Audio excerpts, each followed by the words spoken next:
Hello again, everyone, and welcome to another edition of the Economic Prepper. I'm your host, Jeff, as usual here.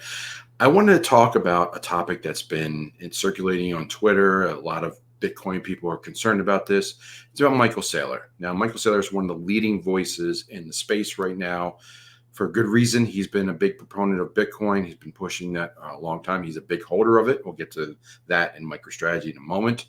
But before I get into the details and why there's some controversy for those of you in the UK. Before I get into that, please, if you would, like, share, subscribe. Make sure you're subscribed to get notifications. All that good stuff helps out the channel.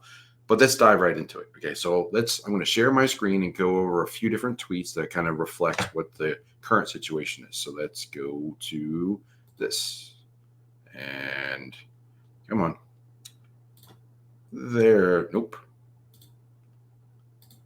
That'll work. All right, I'm a little rusty on the StreamYard here, but here we go. All right, the first post that I wanted to talk about, this is not the one.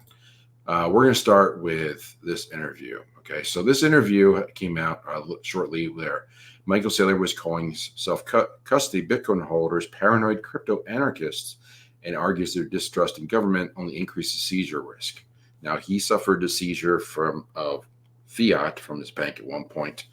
But the concern is that he's speaking about against self-custody. Now, Bitcoin therapist, another guy that I follow closely, he said reports are circulating that Michael Saylor intends to turn MicroStrategy into the world's first $1 trillion Bitcoin bank. So that is the expectation of like the end game or the exit strategy for MicroStrategy for the long run. But until then, he's acquiring Bitcoin both personally and with the corporation. Now, just to reflect that, here's a list of the largest Bitcoin holders, updated last on September. Pardon the scroll here, but I wanted to get down here. Who owns the most Bitcoin? Let's see. Obviously, Satoshi. That's the big one, over 1.1 million Bitcoin tokens. But if you go into, the largest individual Bitcoin billionaires, Michael Saylor, the entrepreneur and CEO of MicroStrategy, reportedly owns at least 17,000 Bitcoin. And MicroStrategy itself owns like 11, 12 times that, okay, over 193,000. So put that together, he basically controls 210,000 Bitcoin. So that, doing some quick math, that's 1% of all Bitcoin. So obviously, his opinion has a lot of weight in this space. So we covered the end game where he talked about that Bitcoin. His end game is really to become a Bitcoin bank. So, and he posted that he should in self-custody, or he said that in the interview. And the reason for that is it's pretty explanatory. I'm going to get to that in a moment. But he got caught out by a lot of different people on Bitcoin, a lot of people that have been in Bitcoin in the space for a long time. Even Vitalik Buterin, which is one of the creators of Ethereum, and I'm not going to get into the details of him, but even he said the idea was crazy.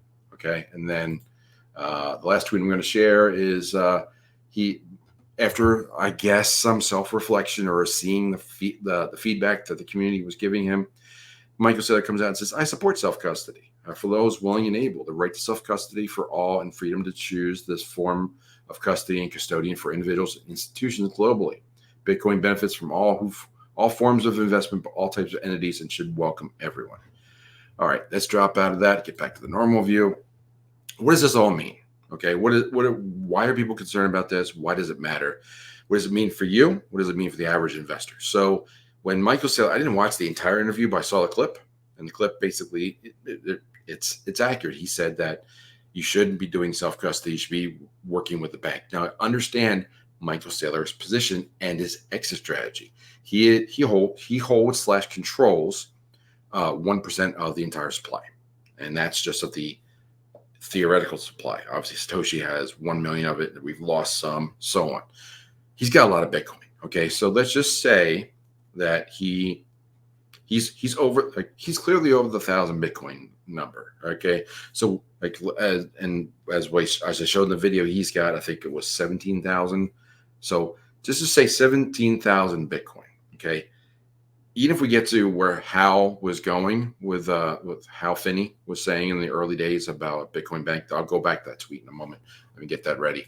But the idea of being a Bitcoin bank, it's not necessarily a new one, but the idea, but the concept, like when Saylor is talking about this, it's a reflection of the magnitude of the wealth, right? Like obviously you can't be walking around with and having self-custody and having a Swiss bank account either in your house or under your control, or one account with 17,000 Bitcoin. Now, doing quick math, if let's say Bitcoin eventually gets to $1 million, right? That would be $17 billion. Now, self-custody is $17 billion. Even if Bitcoin gets to 100,000, you're looking at $1.7 billion. How safe would you feel? What kind of fortress would you need to build in order to safeguard your Bitcoin at that level? Obviously, that's not a concern for most of Bitcoin investors if you're relatively new, or if you've only been in space for a while, or I know things are tough. If you're not a whole coiner, it's just the people that are like 10 Bitcoin or less. Let's just go there. 10 Bitcoin right now, I'm going to use a number of 60,000. I know it's higher right now, but just make the math easy. 60,000 for 10, looking at 600,000. 600, and could easily be $1 million. So anyone below $1 million could theoretically self-custody that, and you could have the right security for that, having it in multiple wallets, putting it in different devices. I'm looking for a couple, and you got the Ballet Wallets. You've got these guys. You can have one of these guys to put up. This will hold.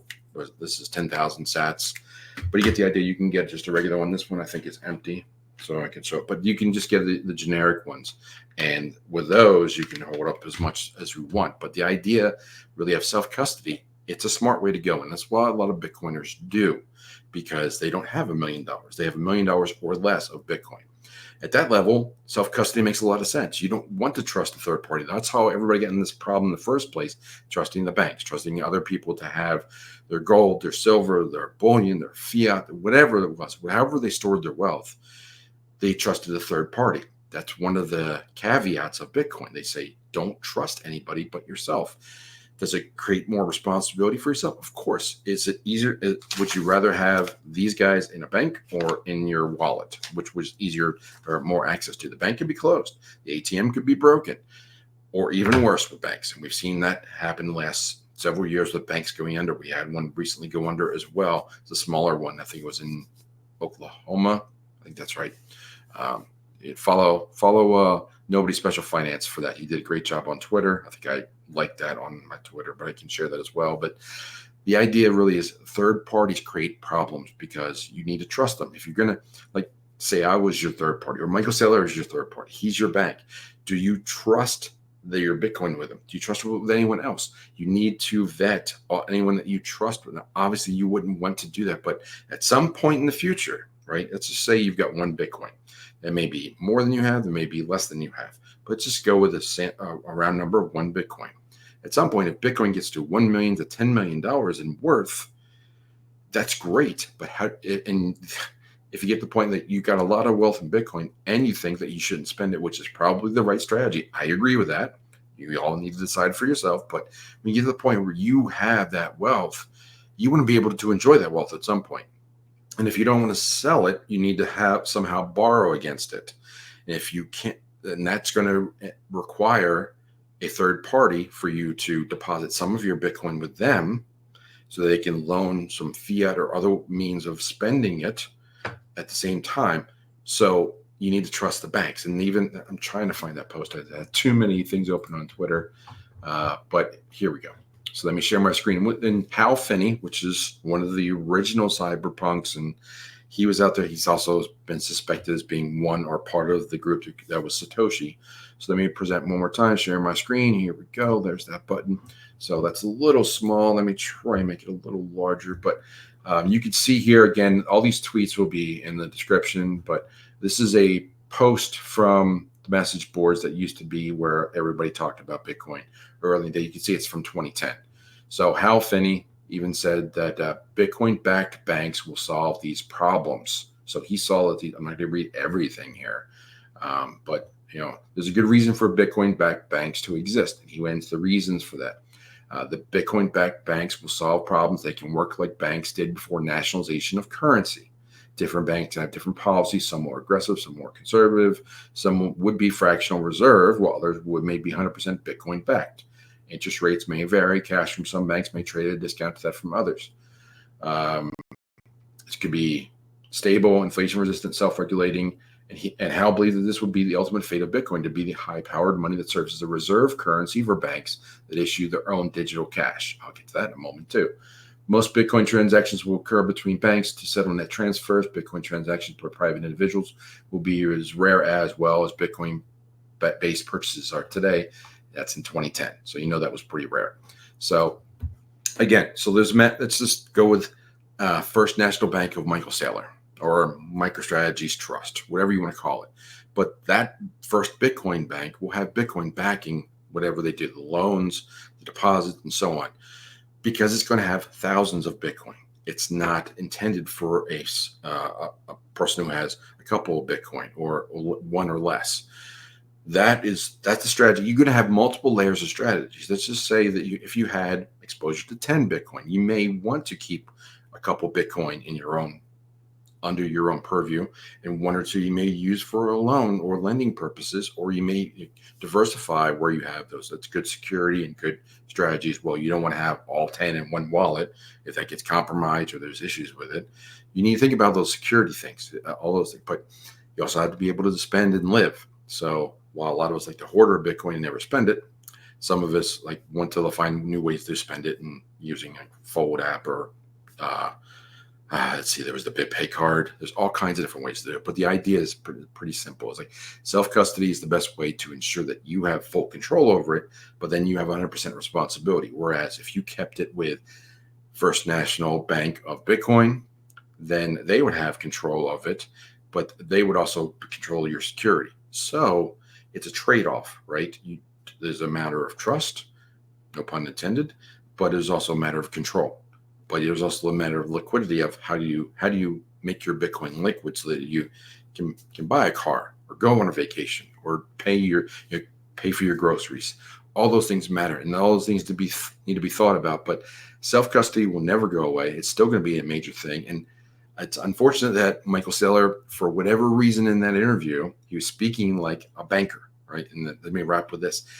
He's on a different level than most people, because he's looking at a bottom line where he's got thousands of Bitcoin under his control, and he needs to figure out, how am I going to manage this? How am I going to deal with this? How am I going to work with this?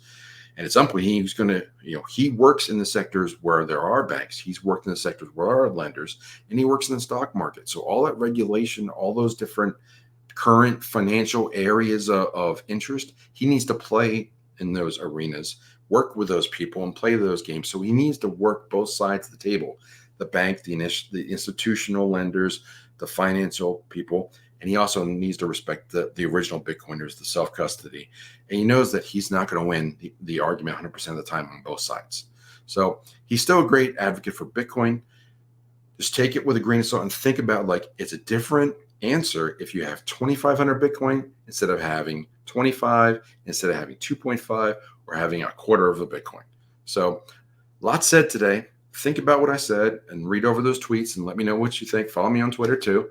All those, my number and the ways to get a hold of me are all in the description. Thanks for the time. I really appreciate it. And I'll see you in the next video. Take care.